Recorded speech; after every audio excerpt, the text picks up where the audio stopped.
Clos des Langres, c'est un des fleurons du domaine. C'est la parcelle la plus méridionale de la Côte de Nuit. Donc elle est à la frontière entre la Côte de Beaune et la Côte de Nuit.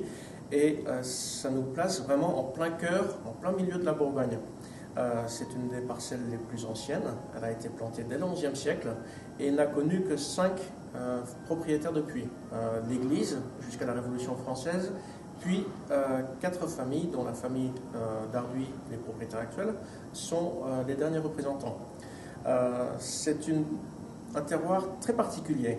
Le microclimat est vraiment propre au Clos des Langres. Le clos est situé sur la partie la plus haute du coteau qui va de l'Adoua à Courbeloin. Et la géologie est particulière également. Sous le sous-sol du Clos des Langres présente une couche calcaire, la dalle nacrée, qui est relativement particulière, qu'on retrouve sur certains secteurs de Charlemagne et de Corton, et qu'on retrouve également sur certaines parties de Volnay. Cette couche est très spécifique au Clos des Langres. On ne la retrouve pas sur le reste des Côtes de Nuit villages. C'est aussi une parcelle qui a toujours été très bien classée à travers l'histoire. Le docteur Laval, en 1855, l'a classée en première lignée dans son ouvrage de référence Histoire et statistique du vignoble et des vins de Côte d'Or.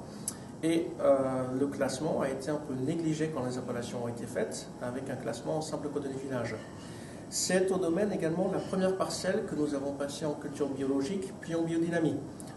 C'est pour moi un travail relativement abouti. Nous avons une exigence de qualité au travail de la vigne qui est une exigence digne d'un grand cru, avec des rendements qui sont très limités, à 25 à 30 hectolitres hectares.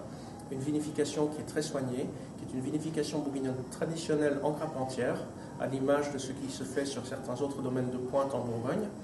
Et un élevage soigné également, avec une proportion de fûts neufs raisonnée, de l'ordre de 40%, et bien intégré au vin.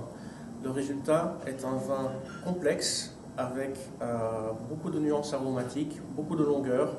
Ce n'est pas un vin facile d'approche, ce n'est pas un vin qui offre beaucoup de fruits immédiats, ce n'est pas un vin qui montre tout de suite une grande richesse, une grande opulence, mais c'est un vin qui a énormément de longueur, de complexité, c'est un vin relativement intellectuel, un vin pour connaisseurs.